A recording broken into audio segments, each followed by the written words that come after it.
Everyone, ನಾನು Sushma. Veg wonders ಚಾನೆಲ್ಗೆ ಸ್ವಾಗತ ಸುಸ್ವಾಗತ. ಫ್ರೆಂಡ್ಸ್, ಇವತ್ತು ನಾನು ನಿಮಗೆ ನಾಗರ ಪಂಚಮಿ ಹಬ್ಬ ನಾಳೆ ಅಲ್ವಾ, ಸೊ ಇವತ್ತು ನಿಮಗೆ ಒಂದು ಬೆಸ್ಟ್ ರಂಗೋಲಿನ ತೋರಿಸ್ಕೊಡ್ತಾ ಇದ್ದೀನಿ. ನಾಗರ ಹಾವಿನ ಒಂದು ರಂಗೋಲಿ. ಸೊ ತುಂಬ ಚೆನ್ನಾಗಿದೆ, ತುಂಬ ಈಸಿಯಾಗಿ ಕೂಡ ನಾವು ಇದನ್ನು ಬಿಡಿಸ್ಬೋದು.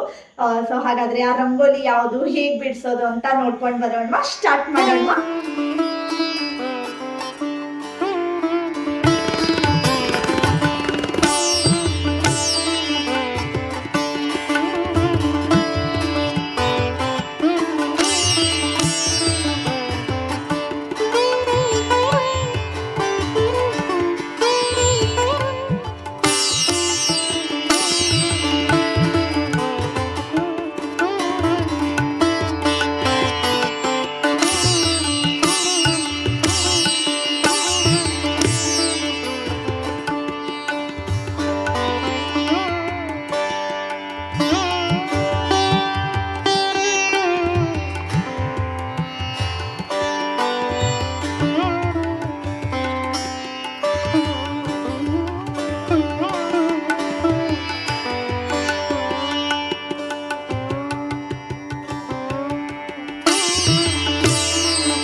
ನೀವು ಒಂದು ರಂಗೋಲಿನ ನೋಡ್ಕೊಂಡು ಬಂದ್ರಿ ಅಲ್ವಾ, ಹಾಗೆ ಇನ್ನೂ ಸುಲಭವಾಗಿರುವಂತಹ ರಂಗೋಲಿಗಳನ್ನು ನಿಮಗೆ ತೋರಿಸ್ಕೊಡ್ತಾ ಇದ್ದೀನಿ.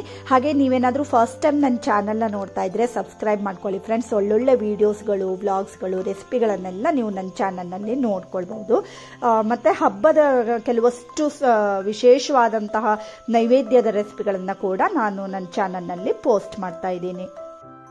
ಮತ್ತೆ ನೋಡಿ, ಇದಕ್ಕೆ ಬೇಕಂದ್ರೆ ನೀವು ಕಲರ್ ಕೂಡ ಮಾಡ್ಬೋದು, ಇಲ್ಲ ಅಂದರೆ ಸಿಂಪಲ್ ಆಗಿ ಈ ರೀತಿನೇ ಬಿಡಿಸ್ಬಿಟ್ಟು ಒಂದು ಸ್ವಲ್ಪ ಅರಿಶಿನ ಕುಂಕುಮವನ್ನು ಲಾಸ್ಟಲ್ಲಿ ಹಾಕಿಬಿಟ್ರೆ ನೋಡಿ ಪರ್ಫೆಕ್ಟ್ ಆಗಿರುವಂಥ ಹಬ್ಬದ ಒಂದು ರಂಗೋಲಿ ರೆಡಿ ಆಗಿದೆ ಫ್ರೆಂಡ್ಸ್. ನಾಳೆ ನೀವು ಕೂಡ ಇದನ್ನು ಹಾಕ್ಬೋದು, ಒಂದು ಸ್ವಲ್ಪ ಕೂಡ ಕಷ್ಟ ಇಲ್ಲ. ಹಾಗೆ ನೆಕ್ಸ್ಟ್ ರಂಗೋಲಿ ಯಾವುದು ಅಂತ ನೋಡೋಣ. ಇದು ಅಷ್ಟೇ, ತುಂಬ ಅಂದರೆ ತುಂಬ ಸಿಂಪಲ್ ಆಗಿದೆ, ಯಾರು ಬೇಕಾದರೂ ಹಾಕುವಂತಹ ಒಂದು ರಂಗೋಲಿ ಇದು. ಆ್ಯಕ್ಚುಲಿ ಈ ಹಾವಿನ ರಂಗೋಲಿ ಎಲ್ಲ ನಾನು ಸ್ಕೂಲ್ಗೆ ಹೋಗುವಾಗಲೇ ನನಗೆ ನನ್ನ ಅಮ್ಮ ಕಲಿಸ್ಕೊಟ್ಟಿದ್ರು. ಯಾಕೆಂದರೆ ನಮಗೆ ಒಂಥರ ಅವಾಗ ಕಲ್ತ್ಕೊಳ್ಳೋ ಉಮೇದಿ ಜಾಸ್ತಿ ಇರುತ್ತೆ ಅಲ್ವಾ. ಸೊ ಹಾವಿನ ರಂಗೋಲಿ ನಾವು ಅದನ್ನು ಕಲ್ತ್ಕೊಳ್ಬೇಕು ಅಂತೆಲ್ಲ ಇರುತ್ತೆ. ಸೊ ಅವಾಗ ಕಲ್ತ್ಕೊಂಡಿರೋದನ್ನೇ ಈಗ ನಾನು ನಿಮಗೆ ಬಿಡಿಸಿ ತೋರಿಸ್ಕೊಡ್ತಾ ಇದ್ದೀನಿ. ನೋಡಿ ಎಷ್ಟು ಸಿಂಪಲ್ ಆಗಿದೆ ಅಲ್ವಾ, ತುಂಬ ಬೇಗ ಕೂಡ ಹಾಕ್ಕೊಳ್ಬೋದು. ನಮಗೆ ಹಬ್ಬದ ದಿನಗಳಲ್ಲಿ ಜಾಸ್ತಿ ಕೆಲಸ ಇರುತ್ತಲ್ವಾ, ಸೊ ಅದಕ್ಕೋಸ್ಕರ ಇಷ್ಟು ಸಿಂಪಲ್ ಆಗಿರುವಂತಹ ಒಂದು ಹಾವಿನ ರಂಗೋಲಿ ಕೂಡ ನೀವು ಹಾಕ್ಕೊಳ್ಬೋದು.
ಫ್ರೆಂಡ್ಸ್, ನಾಗರ ಪಂಚಮಿ ಹಬ್ಬದ ಹಾವಿನ ರಂಗೋಲಿಗಳನ್ನು ನೋಡ್ಕೊಂಡು ಬಂದ್ರಿ ಅಲ್ವಾ?